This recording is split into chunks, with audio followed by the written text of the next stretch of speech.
ನಮಸ್ಕಾರ ವೀಕ್ಷಕರೇ, ನಮ್ಮ ಶ್ರೀಗರಿ ವಾಹಿನಿಯ ಸಂದರ್ಶನ ಗರಿ ಕಾರ್ಯಕ್ರಮಕ್ಕೆ ಸ್ವಾಗತ.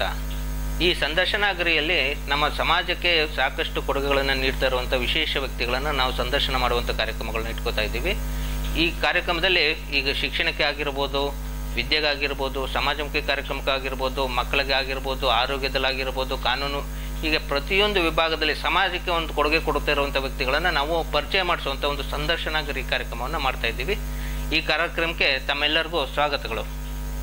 ನಮ್ಮ ಮೊದಲನೇ ಸಂದರ್ಶನ ಗರಿಯಲ್ಲಿ ಕಲೆ, ಶಿಕ್ಷಣ, ಸಾಹಿತ್ಯ, ಸಮಾಜ ಸೇವೆಯಲ್ಲಿ 4 ದಶಕಗಳಿಂದ ಸಾಕಷ್ಟು ಕಾರ್ಯಕ್ರಮಗಳನ್ನು ಮಾಡಿಕೊಂಡು ಬರ್ತಾ ಇರುವಂಥ ಶ್ರೀಮತಿ ರತ್ನ ಆಲಪ್ಪಗೌಡರನ್ನ ಒಂದು ಸಂದರ್ಶನ ಮಾಡಬೇಕು ಅಂತ ಈ ಕಾರ್ಯಕ್ರಮದಲ್ಲಿ ನಮ್ಮ ಮೊದಲ ಪ್ರಯತ್ನವಾಗಿದೆ. ಈ ಪ್ರಯತ್ನಕ್ಕೆ ತಮ್ಮೆಲ್ಲರ ಸಹಕಾರ ಇಲ್ಲಿ ವೀಕ್ಷಕರೇ. ಚುಟುಕು ಸಾಹಿತ್ಯದಲ್ಲಿ ಸಾಕಷ್ಟು ಕಾರ್ಯಕ್ರಮಗಳನ್ನು ಮಾಡಿ ಎಲ್ಲರಿಂದ ಪ್ರಶಸ್ತಿಯನ್ನು ಪಡೆದು ಚುಟುಕು ಸಿರಿ ಪ್ರಶಸ್ತಿಯನ್ನು ಪಡೆದಂತಹ ಶ್ರೀಮತಿ ರತ್ನ ಆಲಪ್ಪಗೌಡರು ಜನಿಸಿದ್ದು ತುಮಕೂರು ಜಿಲ್ಲೆಯ ತಿಪಟೂರು ತಾಲೂಕಿನಲ್ಲಿ. ಪ್ರೌಢ ಶಿಕ್ಷಣವನ್ನು ಅವರು ಅಲ್ಲೇ ಮುಗಿಸ್ತಾರೆ. ನಂತರ ಇವರು 1963ರಲ್ಲಿ ಪರಿಸರ ವಿಜ್ಞಾನಿ ಡಾಕ್ಟರ್ ಆಲಪ್ಪಗೌಡರನ್ನ ಮದುವೆಯಾಗಿ ಸುಮಾರು 2 ದಶಕಗಳ ಕಾಲ ಕೆನಡಾದ ಟೊರೆಂಟೋದಲ್ಲಿ ನೆಲೆಸಿರ್ತಾರೆ. ಆ ನಂತರ ಇವರು ಮೈಸೂರಿಗೆ ಬಂದು ನೆಲೆಸಿದ್ದಾರೆ. ಈಗ ಪ್ರಸ್ತುತ ಇವರು ಮೈಸೂರಲ್ಲಿದ್ದಾರೆ. ಮೈಸೂರಿನಲ್ಲೇ ಸಮಾಜಮುಖಿ ಕಾರ್ಯಕ್ರಮಗಳನ್ನು, ಸಾಹಿತ್ಯದ ಕಾರ್ಯಕ್ರಮಗಳನ್ನು, ಚುಟುಕು ಕಾರ್ಯಕ್ರಮಗಳನ್ನು ಮತ್ತಿತರ ಸಾಮಾಜಿಕ ಅಭಿವೃದ್ಧಿ ಕಾರ್ಯಕ್ರಮಗಳನ್ನು ಇವರು ಮೈಸೂರಲ್ಲೇ ಮಾಡ್ತಾ ಇದ್ದಾರೆ. ಪ್ರಸ್ತುತ ಈಗ ಅವರು ಮೈಸೂರಲ್ಲಿ ನೆಲೆಸಿದ್ದಾರೆ. ಈಗ ಅವರನ್ನ ಸಂದರ್ಶನ ಮಾಡೋಣ ಬನ್ನಿ. ನಮಸ್ತೆ ಮೇಡಮ್, ನಮ್ಮ ಸಂದರ್ಶನಾಗರಿ ಕಾರ್ಯಕ್ರಮಕ್ಕೆ ಸ್ವಾಗತ. ನಮಸ್ತೆ. ನಮಸ್ಕಾರ ವೀಕ್ಷಕರೇ. ಇವತ್ತಿನ ದಿನ ಶ್ರೀಗರಿ ಚಾನಲ್ನವರು ನನಗೆ ಇಂಟರ್ವ್ಯೂ ಮಾಡಕ್ಕೆ ಬಂದಿದ್ದಾರೆ. ನನಗೆ ತುಂಬ ಸಂತೋಷ ಆಗ್ತಿದೆ. ಮೇಡಮ್, ನಿಮಗೆ ಕಲೆ, ಸಾಹಿತ್ಯ, ಈ ಸಮಾಜ ಸೇವೆಯಲ್ಲಿ ಆಸಕ್ತಿ ಬಂದಿದ್ದು ಯಾವಾಗಿದ್ದ? ನನಗೆ ಚಿಕ್ಕ ವಯಸ್ಸಿನಲ್ಲೇ ಮದುವೆ ಆಗಿದ್ದರಿಂದ ನನಗೆ ಓದೋದಕ್ಕೆ ತುಂಬ ಇಂಟ್ರೆಸ್ಟ್ ಇತ್ತು.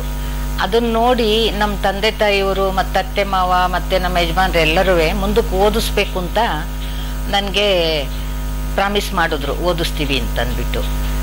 ಆಮೇಲೆ ನಂದು 10th ಆದಮೇಲೆ ತಿಪ್ಟೂರಿನಲ್ಲಿ ನನಗೆ ನಮ್ಮ ಮನೆಯವರಿಗೆ ಕೆನಡಾಕ್ಕೆ ಹೋಗೋವಂಥ MS ಮಾಡೋಕ್ಕೆ ಹೋಗೋದಕ್ಕೆ ಅವಕಾಶ ಸಿಕ್ತು. ಅವಕಾಶ ಸಿಕ್ಕಿದಾಗ ಒಟ್ಟಿಗೆ ಹೋಗಿ ಅಂತ ನಮ್ಮ ಪೇರೆಂಟ್ಸು ಹೇಳಿದ್ರು.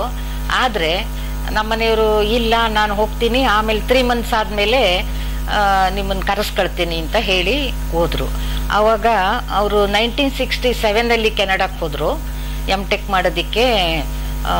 ಕೆನಡಾದ ರಾಜಧಾನಿಯಾದ ಆಟುವಾ ಯೂನಿವರ್ಸಿಟಿನಲ್ಲಿ. ನಾನು ಆಫ್ಟರ್ 3 months ಅಂದರೆ 1968 ಜನವರಿನಲ್ಲಿ ನಾನು ಹೋಗಿ ಜಾಯಿನ್ ಆದೆ. ಅಲ್ಲಿ ಹೋದಾಗ ನನಗೆ ಇಂಗ್ಲೀಷು ಕನ್ನಡ ಮೀಡಿಯಮ್ನಲ್ಲಿ SSLC ಓದಿದ್ರಿಂದ ಇಂಗ್ಲೀಷ್ ಭಾಷೆ ಅಷ್ಟು ಚೆನ್ನಾಗಿ ಬರ್ತಿರಲಿಲ್ಲ. ಹಾಗಾಗಿ ನಾನು ಅಲ್ಲಿ ಈವ್ನಿಂಗ್ ಕಾಲೇಜ್ಗೆ ಹೋಗಬೇಕಾಯಿತು. ಅಲ್ಲಿ ನಮ್ಮ ಮನೆ ಹತ್ರನೇ ಆಟುವಾ ಯೂನಿವರ್ಸಿಟಿ ಹತ್ರ ಇದ್ದ ಇನ್ನೊಂದು ಅಲ್ಗಾನ್ಕ್ವಿನ್ ಕಾಲೇಜ್ ಅಂತ, ಅಲ್ಲಿ ಈವ್ನಿಂಗ್ ಕೋರ್ಸ್ಗೆ ನನಗೆ ಓದೋದಕ್ಕೆ ಸೇರಿಸಿದ್ರು. ಆವಾಗ ನಾನು ಮತ್ತೆ ಇಂಗ್ಲೀಷ್ನಲ್ಲಿ ಗ್ರೇಡ್ 10, 11, 12 ಅದನ್ನು ಮತ್ತೆ ನಾನು ಓದಬೇಕಾಗಿ ಬಂತು. ಅದು ಓದಿದ್ರಿಂದ ನನಗೆ ಭಾಷೆ ಬಂತು ಮತ್ತು ಬರೆಯೋದಕ್ಕೂ ಬಂತು. ನನಗೆ ಭಾಷೆ ಮತ್ತು ಬೇರೆ ಜನಗಳ ಒಡನಾಟ ಇದ್ದಿದ್ದರಿಂದ ನಾನು ಜನರಲ್ಲಾಗಿ ಎಲ್ಲದನ್ನು ತಿಳ್ಕೊಳ್ಳೋದಕ್ಕೆ ಶುರು ಮಾಡ್ಕೊಂಡೆ. ಸೊ ಅಲ್ಲಿ ನನ್ನ ಕೋರ್ಸು ಕಲಿತಾ ಇದ್ದ ಹಾಗೇನೆ ನನಗೆ ಆವಾಗಿನ ಕಾಲದಲ್ಲಿ ಹಳೆ ಕಂಪ್ಯೂಟರ್ಗಳು ಇದ್ದಿದ್ದ ಕಾಲದಲ್ಲಿ ಅದು ಕೀ ಪಂಚಿಂಗ್ ಅಂತ ಹೇಳ್ತಾ ಇದ್ರು. ಅದು ಕೀಬೋರ್ಡು ಕಬ್ಬಿಣದಿಂದ ಮಾಡಿರೋದು ಮಿಷಿನ್ನುವೆ. ಆ ಟೈಮಲ್ಲಿದ್ದ ಕಂಪ್ಯೂಟರಲ್ಲಿ ನಾನು ಕೀ ಪಂಚಿಂಗ್ ಅಂತ ಕಲ್ತ್ಕೊಂಡೆ. ಆದರೆ ಕಲ್ತ್ಕೊಳ್ಳೋದಕ್ಕಿಂತ ಮುಂಚೆ ನಾನು ಹೈಸ್ಕೂಲ್ ಓದ್ತಾ ಇರಬೇಕಾದ್ರೆ ತಿಪ್ಟೂರಿನಲ್ಲಿ ನಾನು ಟೈಪಿಂಗ್ ಕಲ್ತಿದ್ದೆ. ಅದು ನನಗೆ ಬಹಳ ಅನುಕೂಲ ಆಯಿತು. ಆ ಟೈಪಿಂಗ್ನಿಂದ ಅಲ್ಲೇನು ಮಾಡಿದೆ, ನಾನು ಎಲೆಕ್ಟ್ರಿಕ್ ಟೈಪ್ ರೈಟರಲ್ಲಿ ಪ್ರಾಕ್ಟೀಸ್ ಮಾಡ್ಕೊಂಡು ಈ ಕೋರ್ಸು 1 ವರ್ಷದ ಮೇಲೆ ತಗೊಂಡೆ. ಅದು ನಡೀತಾ ಇತ್ತು ಅದ್ರ ಪಾಡ್ಗದು. ಆಮೇಲೆ ನಾನು ಈ ಪ್ರೋಗ್ರಾಮಿಂಗ್ ಸೇರ್ಕೊಂಡ್ಬಿಟ್ಟೆ, ಕಂಪ್ಯೂಟರ್ ಸೈಡು ಹೋಗೋದಕ್ಕೆ. ಪ್ರೋಗ್ರಾಮಿಂಗ್ ಸೇರ್ಕೊಂಡಾಗ ಭಾಷೆ ಬಂದಂಗೆ ನನಗೆ ಧೈರ್ಯ ಬಂತು. ಆಮೇಲೆ ಕಂಪ್ಯೂಟರ್ ಪ್ರೋಗ್ರಾಮಿಂಗ್ ಸೇರಿಕೊಂಡು ಅದು ಹಳೆ ಕಾಲದ್ದು 60s 50s ಈ ಥರ ಮಾನಿಟರ್ಗಳೆಲ್ಲ ಬಂದಿರಲಿಲ್ಲ, ಅಲ್ಲೇ ಬಂದಿರಲಿಲ್ಲ, ನಮ್ಮ ದೇಶದಲ್ಲಿ ಕಂಪ್ಯೂಟರೇ ಇರಲಿಲ್ಲ. ಅಂಥ ಟೈಮಲ್ಲಿ ಕಾರ್ಡನ್ನು ಕಂಪ್ಯೂಟರ್ ಇದಕ್ಕೆ ಹಾಕಿ, ಕಾರ್ಡ್ ಪಂಚಿಂಗ್ ಕಾರ್ಡ್ಸು ಅದನ್ನು ನಾವು ಟೈಪ್ ಮಾಡಿದ್ರೆ ಕೀ ಪಂಚಿಂಗ್ ಅದು ಹೋಲ್ ಮಾಡೋದು, ಆಮೇಲೆ ಮೇಲ್ಗಡೆ ಕಾರ್ಡಲ್ಲಿ ಪ್ರಿಂಟ್ ಮಾಡೋದು. ಸೊ ಆ ಥರ ಮಿಷಿನಲ್ಲಿ ನಾನು ಕಲಿತು ಏನು ಮಾಡಿದೆ, ಕೋರ್ಸು ಪಾಸ್ ಮಾಡ್ಕೊಂಡೆ. ಸುಮಾರು 2 ವರ್ಷ ಆಯಿತು. ಹಾಗೆ ಓದ್ತಾನೆ ನಾನು ಸ್ವಲ್ಪ ಯಾವಾಗ ನನಗೆ ಭಾಷೆ ಬಂದು ಧೈರ್ಯ ಬಂತು, ಜಾಬ್ ನೋಡೋಕ್ಕೆ ಶುರು ಮಾಡ್ಕೊಂಡಾಗ ಪೇಪರಲ್ಲಿ ಒಂದು ದಿವಸ ಆ್ಯಡ್ ಬಂತು. ಆ್ಯಡಲ್ಲಿ ಕೀ ಪಂಚಿಂಗು ಟೈಪಿಂಗಲ್ಲಿ ಒಂದು 35 to 40 ವರ್ಡ್ಸ್ ಪರ್ ಮಿನಿಟ್ ಬಂದರೆ ನಿಮಗೆ ಜಾಬ್ ಟ್ರೈನಿಂಗ್ ನಾವೇ ಕೊಡ್ತೀವಿ ಅಂತ ಕೆನಡಾ ಸರ್ಕಾರದವರು ಆ್ಯಡ್ ಕೊಟ್ಟಿದ್ರು. ಅಷ್ಟರಲ್ಲಿ ನನಗೆ ಒಂದು ಸ್ವಲ್ಪ ಧೈರ್ಯ ಬಂದು ಭಾಷೆ ಬಂದಿದ್ದರಿಂದ ಜಾಬ್ ಟ್ರೈ ಮಾಡೋಣ ಅಂತ ಇಂಟ್ರೆಸ್ಟ್ ಆಯಿತು. ಆಮೇಲೆ ಅಲ್ಲಿ ಹೋಗಿ ನಾನು ಫೋನ್ ಮಾಡ್ಕೊಂಡು ಆಫೀಸ್ಗೆ ಹೋಗಿ ಟೆಸ್ಟ್ ತೊಗೊಂಡೆ, ಟೈಪಿಂಗ್ ಟೆಸ್ಟ್ ಬಂದಾಗ ನನಗೆ 35-40 ವರ್ಡ್ಸ್ ಪರ್ ಮಿನಿಟು ಈಸಿಯಾಗಿ ಬಂತು. ಚೆನ್ನಾಗಿ ಮಾಡಿದ್ದೀನಿ ಅಂತ ಅಂದ್ಕೊಂಡೆ. ಆಮೇಲೆ ಅದಾದಮೇಲೆ ಅವರು ಹೇಳಿದ್ರು, ನಿಮಗೆ ಲೆಟ್ರ್ ಕಳಿಸ್ತೀವಿ, ಪಾಸಾಗಿದೆ ಏನು ಅಂತ ಅಂದ್ಬಿಟ್ಟು ಅಂತ ಹೇಳಿದ್ರು. ಆಮೇಲೆ ಲೆಟ್ರ್ ಬಂತು 1 ವಾರ ಬಿಟ್ಕೊಂಡು. ಆಮೇಲೆ ಅವ್ರು ಏನು ಬರೆದಿದ್ರು ಅಂದರೆ, ಯುವರ್ ಟೈಪಿಂಗ್ ಟೆಸ್ಟಲ್ಲಿ you have been successfully completed and you are eligible to come and see us ಅಂತ ಹಾಕಿದ್ರು. ಅದಕ್ಕೆ ಹೋಗಿ ನೋಡಿದೆ, ಟ್ರೈ ಮಾಡಿದ್ರೆ ನನಗೆ Canadian government taxation data centre, ಅಂದರೆ ಇನ್ಕಮ್ ಟ್ಯಾಕ್ಸ್ ಎಲ್ಲ ಕಳಿಸ್ತೀವಲ್ಲ ನಾವು ಫಾರಮ್ಮು, ಅದರ ಆಫೀಸು, ಅದರಲ್ಲಿ ನನಗೆ ಜಾಬ್ ಸಿಕ್ತು. ಅದು ಜಾಬ್ ಹೇಗೆ ಅಂದರೆ ಪಾರ್ಟ್ ಟೈಮು 6 ಮಂತ್ಸ್ ಇರುತ್ತೆ, ಒಂದು ಸರಿ ಸಿಕ್ಕಿದ್ರೆ ಎವ್ರಿ ಇಯರ್ 6 ಮಂತ್ಸ್ ಜಾಬ್ ಸಿಕ್ತು. ಸೊ ಅದಕ್ಕೆ ನಾನು ಈ ಕೋರ್ಸ್ ಎಲ್ಲ ಕಂಪ್ಲೀಟ್ ಮಾಡ್ಕೊಳ್ಳೋದಕ್ಕೋಸ್ಕರ ಪಾರ್ಟ್ ಟೈಮ್ ಜಾಬ್ ತೊಗೊಂಡೆ. ಅದರಲ್ಲಿ ಸಕ್ಸಸ್ಫುಲ್ಲಾಗಿ ಜಾಬ್ಗೆ ಹೋದೆ. ಅಲ್ಲೂ ಸಹಿತ ವಿತಿನ್ ಕಂಪನಿ ಟ್ರೈನಿಂಗ್ ಕೊಟ್ಟು ಅಲ್ಲೂ ಒಂದು ಟೆಸ್ಟ್ ಇತ್ತು. ಮೇಡಮ್, ಹಾಗಿದ್ರೆ ಇದು ನಿಮ್ಮ ಮೊದಲ ಉದ್ಯೋಗ ಕಾರ್ಯಕ್ರಮ ಮೇಡಮ್ ಆಗಿದ್ರೆ? ಹೌದು, ಇದು ನನ್ನ ಮೊದಲನೇ ಉದ್ಯೋಗ ಆಗಿತ್ತು. ಅಲ್ಲಿ ಹೋಗಿ ನಾನು ಸೇರ್ಕೊಂಡಾಗ ಜಾಬ್ಗೆ, ಅದರಲ್ಲೂ ಒಂದು ಮುಖ್ಯವಾಗಿ ಟೆಸ್ಟ್ ಇತ್ತು.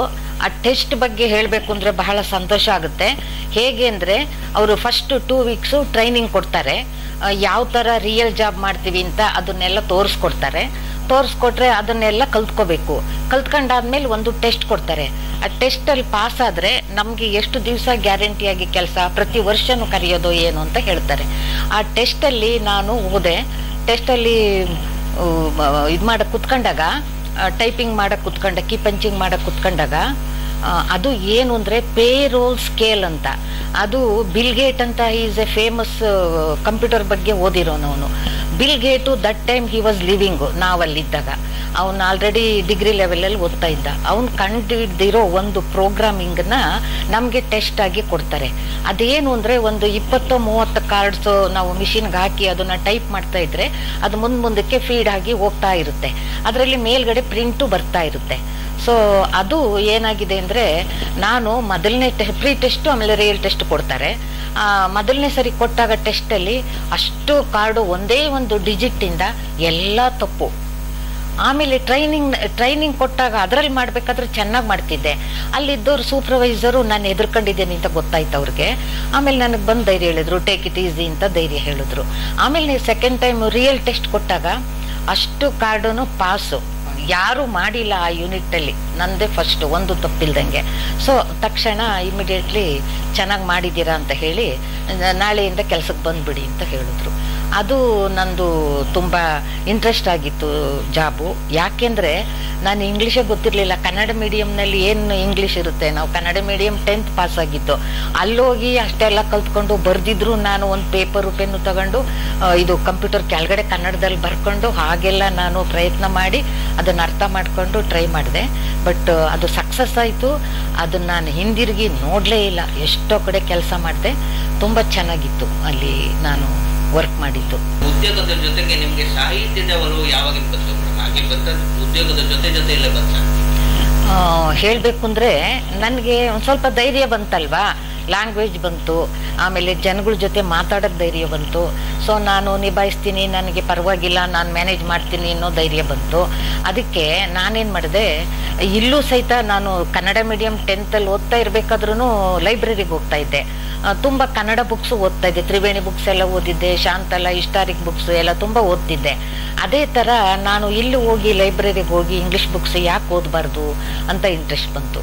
ಆಮೇಲೆ ಅಲ್ಲಿ ಲೈಬ್ರರಿಗೆ ಹೋಗೋಕ್ಕೆ ಶುರು ಮಾಡಿದ್ರೆ ಪಬ್ಲಿಕ್ ಲೈಬ್ರರಿನಲ್ಲಿ ಹೋಗಿ ನಾನು ಎಲ್ಲ ನೋಡ್ತಾ ಇದ್ದೆ, ಹುಡುಕ್ತಾ ಇದ್ದೆ ತುಂಬ ದೊಡ್ಡ ದೊಡ್ಡ ಲೈಬ್ರರಿಗಳಲ್ಲಿ.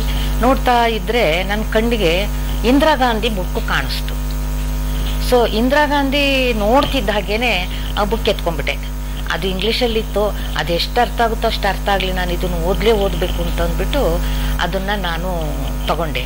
ಯಾಕೆ ಅಂದರೆ ಪ್ರೇರಣೆ ಒಂಥರ, ನೆಹರೂರು ಜೈಲಲ್ಲಿದ್ದಾಗ ಇಂದಿರಾ ಗಾಂಧಿಗೆ ಲೆಟರ್ ಮುಖಾಂತರ ಎಲ್ಲ ತಿಳಿಸೋರು. ಆವಾಗಲಿಂದ ಅವ್ರಿಗೆ ಇದು ರಾಜಕೀಯದಲ್ಲಿ ಹೆಂಗೆ ನಿಭಾಯಿಸ್ಬೇಕು, ಹೆಂಗೆ ಬರಬೇಕು ಅಂತ ಅವ್ರಿಗೆ ಚಿಕ್ಕ ವಯಸ್ಸಿನಲ್ಲೇ ತುಂಬ ಚೆನ್ನಾಗಿ ಅರ್ಥ ಆಗ್ತಿತ್ತು. ಸೊ ಏನು ಇರ್ಬೋದು, ಇದು ಏನೋ ಇಂಟ್ರೆಸ್ಟ್ ಆಗಿದೆ ಅಂದ್ಬಿಟ್ಟು ಅದನ್ನು ಓದಿದ್ಮೇಲೆ ಯಾಕೆ ನಾವು ಧೈರ್ಯವಾಗಿ ಎಲ್ಲದನ್ನೂ ನಿಭಾಯಿಸ್ಬಾರ್ದು ಅಂದ್ಬಿಟ್ಟು ಓದೋದ್ರ ಕಡೆ ಗಮನ ಹೋಯಿತು. ಆಮೇಲೆ ಅಲ್ಲಿ ಲೈಬ್ರರಿನಲ್ಲಿ ಹೋಗ್ತಾ ಹಾಗೇನೆ ಲಿಮೆರಿಕ್ಸು ಮತ್ತು ಪೊಯಮ್ಸು, ಇದು ಯಾರ್ಯಾರು ಕವಿಗಳು ಬರೆದಿದ್ದಾರೆ ಇಂಗ್ಲೀಷ್ ಪೊಯಟ್ಸು, ಅದನ್ನೆಲ್ಲ ತಗೊಂಡು ಓದೋಕ್ಕೆ ಶುರು ಮಾಡಿದೆ. ಈ ನೇಚರ್ದೆಲ್ಲ ಸ್ವಲ್ಪ ಅರ್ಥ ಆಗೋದು, ಕೆಲವೆಲ್ಲ ಕಾಂಪ್ಲಿಕೇಟೆಡು ಅರ್ಥ ಆಗ್ತಿರ್ಲಿಲ್ಲ. ಆದರೂ ಅಲ್ಲಿಂದ ಓದೋಕ್ಕೆ ಶುರು ಮಾಡಿದೆ. ಸಾಹಿತ್ಯ ಹಾಗೆ ಇಂಟ್ರೆಸ್ಟ್ ಆಗಿ ನನಗೆ ಬಂದ ಮೇಲೆ ನಾನು ಬರೀತಿದ್ದೆ ಮನೇಲಿ. ಬರೆದ್ಬಿಟ್ಟು ಒಂದೊಂದು ಸಾರಿ ನಮ್ಮ ಮನೆಯಲ್ಲಿ ತೋರಿಸ್ತಿದ್ದೆ, ಬರೆದಿದ್ದೆಲ್ಲ ಹಾಗೆ ಇಡ್ತಿದ್ದೆ. ಅದನ್ನು ನನಗೆ ಪುಸ್ತಕ ಮಾಡಬೇಕು ಅಂತಲೂ ಐಡಿಯಾ ಇಲ್ಲ, ಏನು ಅಂತ ಐಡಿಯಾ ಇಲ್ಲ. ಆದರೆ ಅದು ಆಟೋಮೆಟಿಕ್ ಆಗಿ ಬರೆಯೋಕ್ಕೆ ಬಂತು. ಈಗ ನೇಚರ್ದು ಏನಾದರೂ ಬುಕ್ ಓದಿದ್ರೆ ನೇಚರ್ದು, ಆಮೇಲೆ ನಾವು ಯಾವಾಗಲೂ ವೀಕೆಂಡ್ ಸ್ಯಾಟರ್ಡೆ ಸಂಡೇ ಬಂದರೆ ಹೊರಗಡೆ ಹೋಗ್ತಾನೆ ಇದ್ವಿ ಮಕ್ಕಳನ್ನ ಕರ್ಕೊಂಡು. ಅದರಿಂದ ಈ ನೇಚರ್ದು ಬಂದಾಗ ಆ ಮರ ಗಿಡ, ಅಲ್ಲಿ ಸಮ್ಮರು ವಿಂಟರು ಸ್ಪ್ರಿಂಗು ಎಲ್ಲ ನೋಡ್ತೀವಿ, ಅಷ್ಟು ಚೆನ್ನಾಗಿರುತ್ತೆ. ಅದು ನೋಡಿದಾಗ ಒಂದು ಎಲೆ ಹಸಿರಿಂದ ಕಲರ್ಗೆ ಚೇಂಜ್ ಆಗೋದು, ಅದು ಆಪಲ್ ಕಂಡಂಗೆ ಕಾಣುತ್ತೆ ಕಲರು, ಯಾವ್ಯಾವುದೋ ರೀತಿನಲ್ಲಿ ಕಾಣುತ್ತೆ. ಅದನ್ನೆಲ್ಲ ನೋಡಿದಾಗ ಈ ನೇಚರ್ ಇದನ್ನೆಲ್ಲ ಹೆಂಗೆ ಯಾವ ಥರ ಆಗುತ್ತೆ ಅನ್ನೋ ಒಂದು ಇದರಲ್ಲಿ ಅದ್ರದ್ದೇ ಒಂದು ಪಯಂ ಬರೀತಿದ್ದೆ. ಬರೀ 2 ಸಾಲು ಬರ್ಕೊಂಡು ಹೋದೆ ಮೊದಲು, ಆಮೇಲೆ 4 ಸಾಲು 5 ಸಾಲು 6 ಸಾಲು ಹಿಂಗೆ ಬರ್ಕೊಂಡು ಹೋದೆ. ಹಂಗಾಗಿ ಅಲ್ಲಿಂದ ನಾನು ಓದೋಕ್ಕೆ ಶುರು ಮಾಡಿದೆ. ಮತ್ತು ಇದೆಲ್ಲ ಮಾಡ್ತಿದ್ರಿಂದ ಬರಿಬೇಕು ಅನ್ನಿಸ್ತಿತ್ತು, ಬರಿತಾ ಇದ್ದೆ. ಆದರೆ ಯಾವ ಐಡಿಯಾನೂ ಇಲ್ಲ, ಬುಕ್ ಮಾಡಬೇಕು ಈ ಥರ ಏನೂ ಐಡಿಯಾ ಇಲ್ಲ. ಸೊ ಹಾಗಾಗಿ ನಾನು ಬರೆಯೋಕ್ಕೆ ಶುರು ಮಾಡಿ ಹಾಗೆ ಇದ್ದಾಗ ನಾವು ಆಟೋದಲ್ಲಿ ನಮ್ಮ ಮನೆಯವರು PhD ಮಾಡಿ ಮುಗಿಸಿದಾಗ ನಾವು ಟೊರೆಂಟೋ ಊರಿಗೆ ಬಂದಾಗ ಅಲ್ಲಿ ಸ್ವಲ್ಪ ಸೋಷಿಯಲ್ ವರ್ಕು ಮತ್ತು ಇಂಡಿಯನ್ ಫ್ಯಾಮಿಲಿಗಳನ್ನ ಮೀಟ್ ಮಾಡೋದು, ಕನ್ನಡ ಸಂಘ ಅಂತ ಮೀಟ್ ಮಾಡೋದು, ಹಾಗೆಲ್ಲ ಶುರುವಾಯಿತು ಅಲ್ಲಿ. ಅಲ್ಲಿಂದ ನಾವು ಕನ್ನಡದಲ್ಲಿ ಇಂಟ್ರೆಸ್ಟ್ ಆಗಿದ್ದರಿಂದ ಅಲ್ಲಿ ಕನ್ನಡ ಸಂಘದಲ್ಲಿ ಸೇರ್ಕೊಂಡ್ವಿ. ನಾನು ಕಮಿಟಿ ಸದಸ್ಯ ಆಗಿದ್ದೆ, ನಮ್ಮನೆಯವರು ಒಂದು ಟೈಮು ಅಧ್ಯಕ್ಷರಾಗಿದ್ದರು. ಸೊ ಆ ಟೈಮಲ್ಲಿ ಎಲ್ಲರೂ ಕೇಳ್ಕೊಂಡ್ರು, ನಿಮ್ಗೆ ಎಷ್ಟೊಂದು ಇಂಟ್ರೆಸ್ಟ್ ಇದೆ ಕನ್ನಡದಲ್ಲಿ ನ್ಯೂಸ್ ಲೆಟರು ನಮ್ಮನೆಯವರು ಬರೀತಿದ್ರು. ಸೊ ಅದರಿಂದ ನನಗೂ ಬರುತ್ತೆ ಅಂತ ಅನ್ನಿಸ್ಬಿಟ್ಟು ಎಲ್ಲರೂ ನಮ್ಮ ಮಕ್ಳುಗಳಿಗೆ ಕನ್ನಡ ಕಲಿಸ್ಕೊಡಿ, ಬರೆಯೋದು ಕಲಿಸ್ಕೊಡಿ, ಓದೋದು ಕಲಿಸ್ಕೊಡಿ ಅಂತ ಹೇಳಿದ್ರು. ಆವಾಗ ನನಗೆ ಇಂಟ್ರೆಸ್ಟ್ ಇದ್ದಿದ್ದರಿಂದ ಏನು ಮಾಡಿದೆ, ಫ್ರೀಯಾಗಿ ಕನ್ನಡ ಸಂಘದಿಂದ ಮಕ್ಕಳಿಗೆ ಶನಿವಾರ ಭಾನುವಾರ ತಿಂಗಳಿಗೆ 2 ಸರಿ ಅವ್ರಿಗೆ ಬೋರ್ ಆಗ್ದಂಗೆ ಅವ್ರನ್ನ ಸೇರಿಸ್ಕೊಂಡು ಕನ್ನಡ ಪಾಠ ಹೇಳ್ಕೊಟ್ಟು ಎಲ್ಲರೂ ಕನ್ನಡ ಫ್ಯಾಮಿಲಿ ಬೆಂಗಳೂರು ಮೈಸೂರಿಂದ ಬಂದವ್ರಿಗೆಲ್ಲರಿಗೂ ತುಂಬ ಖುಷಿಯಾಗಿ ಅದು ಮಾಡಿದಾಗ ನಾನು ಅದಕ್ಕೆ ಯಾರ ಹತ್ರನೂ ದುಡ್ಡು ತಗೊಳ್ಳಿಲ್ಲ. ಆ ಟೈಮಲ್ಲಿ ಒಬ್ಬರು ಪತ್ರಕರ್ತರು ಬಂದಿದ್ರು, ಸುಶೀಲಾ ಕೊಪ್ಪೂರ್ ಅಂತ. ಅವ್ರು ಇದೆಲ್ಲ ನೋಡಿಬಿಟ್ಟು ಎಷ್ಟೊಂದು ಇಂಟ್ರೆಸ್ಟು ನಿಮಗೆ ಹೇಳ್ಕೊಡ್ಬೇಕು, ಕನ್ನಡ ನೋಡಿದ್ರೆ ಕಂಡ್ರೆ ಬರಿಬೇಕು, ಹೇಳ್ಕೊಡ್ಬೇಕು, ಎಷ್ಟೊಂದು ಇಂಟ್ರೆಸ್ಟ್ ಇದೆ ಅಂತ ಅಂದ್ಬಿಟ್ಟು ಅವ್ರೇನು ಮಾಡಿದ್ರು, ನನ್ನ ಬಗ್ಗೆ ಬರೆದ್ಬಿಟ್ಟು ಕನ್ನಡ ಪ್ರಭದಲ್ಲಿ ಕೊಟ್ಟರು.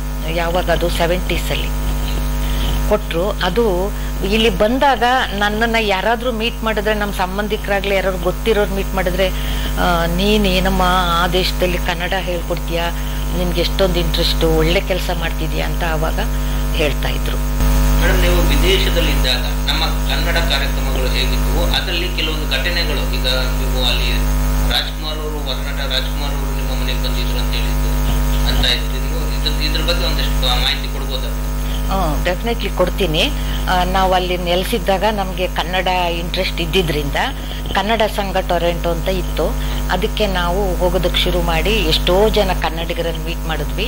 ಮೈಸೂರು ಬೆಂಗಳೂರಿನವ್ರು ತುಂಬ ಜನ ಇದ್ದರು. ಆಮೇಲೆ ಅದರಲ್ಲಿ ಕನ್ನಡ ಸಂಘ ಕಮಿಟಿ ಮೆಂಬರ್ ಆಗಿದ್ದರಿಂದ ಒಂದೊಂದು ಕೆಲಸ ವಹಿಸ್ಕೊಳ್ತಾ ಇದ್ವು. ಒಂದು ಸರಿ ನನಗೆ ಒಬ್ಬಟ್ಟು ಮಾಡಿಕೊಡಿ ನಿಮಗೆ ಬರುತ್ತೆ ಅಂದ್ಬಿಟ್ಟು ಕೇಳಿದ್ರು. ಅದು ಹೇಗೆ ಗೊತ್ತಾಯ್ತು ಅಂದರೆ, ನಮ್ಮ ಪಕ್ಕದ ಮನೆಯಲ್ಲಿ ನಿಜಲಿಂಗಪ್ಪ ಅವ್ರ ಅಳಿಯ ಕೊನೆ ಅಳಿಯ ಇದ್ದರು. ಅವರ ಮಿಸಸ್ಸು ಪೂರ್ಣಿಮಾ ಅಂತ, ನಿಜಲಿಂಗಪ್ಪರ ಮಗಳು. ಸೊ ಮಗಳು ನಾನು ಫ್ರೆಂಡ್ ಆಗಿದ್ವಿ. ಆವಾಗ ಅವ್ರು ಆಗಾಗ್ಗೆ ಬಂದು ಏನಾದರೂ ಹೇಳಿಸ್ಕೊಂಡು ಹೋಗ್ತಿದ್ರು, ಸ್ವೀಟ್ ಮಾಡೋದು, ಬರ್ಫಿನಂತೆ ಏನಾದರೂ. ಆಮೇಲೆ ನಮ್ಮ ಮನೇಲಿ ಮಾಡೋ ಅಡುಗೆ ನೋಡಿ, ಇವ್ರು ಒಬ್ಬಟ್ಟು ಮಾಡ್ತಾರೆ ಚೆನ್ನಾಗಿ, ಇವ್ರಿಗೆ ಹೆಲ್ಪ್ ಮಾಡಿದ್ರೆ ನಾವೆಲ್ಲ ಕನ್ನಡ ಸಂಘದಲ್ಲಿ ಯುಗಾದಿ ಹಬ್ಬಕ್ಕೆ ಮಾಡ್ಬೋದು ಅಂದ್ಬಿಟ್ಟು ಮಾತಾಡ್ಕೊಂಡು ಅವರು ಕಮಿಟಿಲಿ ಅವರೇ ಹೇಳಿಬಿಟ್ರು, ಹಿಂಗೆ ಧೈರ್ಯ ಮಾಡಿ ನಾವು ಹೋಗಿ ಹೆಲ್ಪ್ ಮಾಡಿದ್ರೆ ಅವ್ರು ಮಾಡಿಕೊಡ್ತಾರೆ ಅಂತ ಅಂದ್ಬಿಟ್ಟು. ಆವಾಗ ನಾನೇನು ಮಾಡಿದೆ, ಒಬ್ಬಟ್ಟಿನ ಹೂರ್ಣನ ರೆಡಿ ಮಾಡಿ ಎಲ್ಲರಿಗೂ ಹೇಳಿ ತೋರಿಸ್ಕೊಟ್ಟು ಅವರೆಲ್ಲ ಬೇಯಿಸಿ ಮಾಡಿ ಎಲ್ಲ ಮಾಡಿಕೊಟ್ಟು ಒಂದು ಯುಗಾದಿ ಹಬ್ಬದಲ್ಲಿ ಒಬ್ಬಟ್ಟನ್ನ ಊಟ ಮಾಡಿದ್ವಿ. ಆಮೇಲೆ ಒಂದು ತಮಾಷೆ ಹೇಳಬೇಕು ಅಂತ ಇಷ್ಟ ಆಗುತ್ತೆ. ಒಬ್ಬರು ಪಂಜಾಬಿ ಬಂದಿದ್ರು. ಒಬ್ಬಟ್ಟು ಎಲ್ಲರೂ ನಮ್ಮ ಮೈಸೂರು ಬೆಂಗಳೂರಿಂದ ಓದಿರೋರು ಎಲ್ಲರೂ ಅವರು ನಮ್ಮನ್ನು ಕಂಡ್ರೆ ಇಷ್ಟ ಪಂಜಾಬಿಗೆ, ಅವರು ಏನೋ ಫ್ರೆಂಡು ಬಂದಿದ್ರು, ಅವ್ರಿಗೆ ಹೇಳ್ತಾ ಇದ್ರು ಒಬ್ಬಟ್ಟು ಹಾಕ್ಕೊಳ್ಳಿ, ಒಬ್ಬಟ್ಟಿನ ಸಾರು ಹಾಕ್ಕೊಳ್ಳಿ ಅಂತ. ಅದಕ್ಕೆ ಅವ್ರೇನು ಮಾಡಿದ್ರು, ಒಬ್ಬಟ್ಟು ಹಾಕ್ಕೊಂಡ್ರು. ಒಬ್ಬಟ್ಟಿನ ಸಾರು ಒಬ್ಬಟ್ಟಿನ ಮೇಲೆ ಹಾಕ್ಕೊಂಬಿಟ್ರು. ಸೊ ಅವ್ರಿಗೆ ಗೊತ್ತಿಲ್ಲ ಅದನ್ನೇನು ಎಷ್ಟು ಚೆನ್ನಾಗಿದೆ ಅಂತ. ಆಮೇಲೆ ಎಲ್ಲರೂ ಹೇಳಿದ್ರು, ಹಂಗಲ್ಲ ಸಾರ್, ಒಬ್ಬಟ್ಟಿನ ಸಾರು ಅನ್ನದಲ್ಲಿ ಊಟ ಮಾಡಿ, ಒಬ್ಬಟ್ಟನ್ನೇ ತಿನ್ನಿ ತುಪ್ಪ ಹಾಕ್ಕೊಂಡು ಅಂತ ಹೇಳಿದ್ರು. ಅದು ತುಂಬ ತಮಾಷೆಯಾಗಿತ್ತು. ಆದರೆ ಅವರ ಇದಕ್ಕೆ ಮೆಚ್ಚಬೇಕು ಅನ್ನಿಸ್ತು. ಇಷ್ಟಪಟ್ಟು ನಾವು ಹೇಳಿದ್ದಕ್ಕೆ ಅಷ್ಟೊಂದು ಇಷ್ಟಪಟ್ಟು ಅವರು ಊಟ ಮಾಡಿದ್ರು. ಅವತ್ತಿನ ಕಾರ್ಯಕ್ರಮ ಎಲ್ಲ ತುಂಬ ಚೆನ್ನಾಗಿತ್ತು. ಒಬ್ಬಟ್ಟು ಮಾಡಿದ್ರು ಇಂಥವ್ರು ಅಂತ ಹೆಸರು ಬಂತು. ಆಮೇಲೆ ಕನ್ನಡ ಸಂಘದಲ್ಲಿ ನಮ್ಮ ಜೊತೆಲಿ ನಾನು ಜಾಸ್ತಿ ಎಲ್ಲರ ಜೊತೆನಲ್ಲೂ ಸ್ವಲ್ಪ ಮಿಂಗಲ್ ಆಗ್ತಿದ್ದೆ.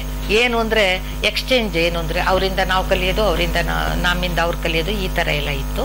ಆಮೇಲೆ ಪೂರ್ಣಿಮಾ ಅವರು ನನ್ನ ಗುಡ್ ಫ್ರೆಂಡ್ ಆಗಿದ್ರು, ಹತ್ರದಲ್ಲೇ ಇದ್ದಿದ್ದರಿಂದ ನಾವು ಎಷ್ಟೊಂದು ಎಕ್ಸ್ಚೇಂಜ್ ಮಾಡ್ಕೊತಿದ್ವಿ. ಆಮೇಲೆ ಅಲ್ಲಿ ಇದ್ದಾಗ ಏನೇನು ಘಟನೆಗಳಾಯಿತು ಅಂತಂದರೆ, ಟೊರೆಂಟೊದಲ್ಲಿದ್ದಾಗ ಎಷ್ಟೊಂದು ಘಟನೆಗಳಾಯಿತು. ಆದರೆ ನಮಗೆ ಎಲ್ಲದೂ ನಾವು ನಮ್ಮ ದೇಶ ಬಿಟ್ಟು ಬಂದಿದ್ದೀವಿ ಅನ್ನೋದು ಎಲ್ಲೋ ಒಂದೊಂದು ಸರಿ ಹಂಗೆ ಆಗೋದು, ಬಾದರ್ ಆಗೋದು. ಆದರೆ ಅಲ್ಲಿ ಒಂದು ಕೆಲಸದ ಬ್ಯುಸಿನಲ್ಲಿ ನಮ್ಮ ಮಕ್ಕಳು ಸ್ಕೂಲಿಗೆ ಬಿಡೋದು, ಕರೆಯೋದು ಎಲ್ಲ ಇದ್ದಿದ್ದರಿಂದ ಅಷ್ಟೊತ್ತಿಗೆ ನಾನು ಟ್ಯಾಕ್ಸೇಷನ್ ಡೇಟಾ ಸೆಂಟರಿಂದ ಫುಲ್ ಟೈಮ್ ಕೆಲಸಕ್ಕೆ ಸೇರ್ಕೊಂಡ್ಬಿಟ್ಟಿದ್ದೆ ಇಲ್ಲಿ ಟೊರೆಂಟೊದಲ್ಲಿ. ಸೊ ಫುಲ್ ಟೈಮ್ ಕೆಲಸಕ್ಕೆ ಹೋಗೋದು, ಆಮೇಲೆ ಅಲ್ಲಿ ಜನಗಳನ್ನ ಮೀಟ್ ಮಾಡೋದು. ಆಮೇಲೆ ಅಲ್ಲಿ ತುಂಬ ಒಳ್ಳೊಳ್ಳೆ ಟ್ರೈನಿಂಗು, ಹೊಸ ಕಂಪ್ಯೂಟರ್ ಬಂದು ಅಲ್ಲಿ ಇದು ಹಳೆ ಮಿಷಿನ್ ಹೋಗ್ಬಿಟ್ಟು ಮಾನಿಟರು, ಆಮೇಲೆ ಡೇಟಾ ಎಂಟ್ರಿ ಅಂತ ಬಂತು, ಡೇಟಾ ಪ್ರೊಸೆಸಿಂಗ್ ಅಂದ್ಬಿಟ್ಟು. ಆಮೇಲೆ ಅದರಲ್ಲಿ ನಮಗೆ ವಿತಿನ್ ಕಂಪನಿ ಟ್ರೈನಿಂಗ್ ಕೊಟ್ಟರು. ಆಮೇಲೆ ಅದರಲ್ಲಿ ನನ್ನ ಉದ್ದೇಶ ಏನು ಅಂದರೆ, ನಾನು ಬೆಸ್ಟ್ ಆಗಿರಬೇಕು, ಎಲ್ಲರಿಗಿನ್ನ ಬೆಸ್ಟ್ ಆಗಿರಬೇಕು ನನ್ನ ವರ್ಕು ಅನ್ನೋದೊಂದು ಗಮನದಲ್ಲಿ ಇಟ್ಕೊಂಡು ಅದೆಷ್ಟೋ ಮಿತಿ ಮೀರಿ ನನ್ನದೇ ಸ್ಪೀಡ್ ಜಾಸ್ತಿ ಇರಬೇಕು ಅಂತ ನಾನು ಮಾಡ್ತಾಯಿದ್ದೆ. ಮಾಡಿಬಿಟ್ಟು ನನಗದು ಇವತ್ತಿನ ತನಕನೂ ಅಲ್ಲಿ ಆ ಥರ ಮಾಡಿದ್ದಕ್ಕೆ ನನಗೆ ಕೆನಡಿಯನ್ ಪೆನ್ಷನ್ನು ಬರೋದು ಅದಕ್ಕೆ ಕಾರಣ ಆಯಿತು. ತುಂಬ ವರ್ಷ ಕೆಲಸ ಮಾಡಿದೆ ಅಲ್ಲಿ. ಆಮೇಲೆ ಅದು ಒಂದು ಚಾಲೆಂಜಿಂಗ್ ಆಗಿ ತಗೊಂಡು ನನ್ನ ಹೆಸರು ಬೋರ್ಡಲ್ಲಿ ಬೆಸ್ಟ್ ಆಪ್ರೇಟರು, ಬೆಸ್ಟ್ ವರ್ಕರು ಅಂತ ಬರಬೇಕು ಅಂತ, ಅದೆಲ್ಲ ಚೆನ್ನಾಗಾಯಿತು. ಆಮೇಲೆ ಆ ಕಾರ್ಯಕ್ರಮಗಳ ಜೊತೆಗೆ ನಾವು ಯಾರಾದರೂ ಇಂಡಿಯಾದವ್ರು ಬಂದರೆ ಏನಾದರೂ ಅತಿಥಿ ಸತ್ಕಾರ ಮಾಡೋದು, ಹೀಗೆ ನಮ್ಮ ಇಂಟ್ರೆಸ್ಟು ನಾವು ತೋರಿಸ್ತಾ ಇದ್ವಿ. ಸೊ ಆ ಟೈಮಲ್ಲಿ ಫಸ್ಟು ಕನ್ನಡ ಸಂಘ ಟೊರೆಂಟೊದಲ್ಲಿ ಸಾಂಸ್ಕೃತಿಕ ಕಾರ್ಯಕ್ರಮವನ್ನು ನಡೆಸ್ಕೊಡೋರನ್ನ ಇಲ್ಲಿಂದ ಆರ್ಟಿಸ್ಟ್ಗಳನ್ನ ಕರೆಸಿದಾಗ ಒಂದು ಸಾರಿ ಚಿಟ್ಟಿ ಬಾಬು ಬಂದಿದ್ರು. ವೀಣೆ ನಾನು ಹೈಸ್ಕೂಲಲ್ಲಿದ್ದಾಗ ನಾನು ವೀಣೆ ಜೂನಿಯರ್ ಪಾಸ್ ಮಾಡ್ಕೊಂಡಿದ್ದೆ.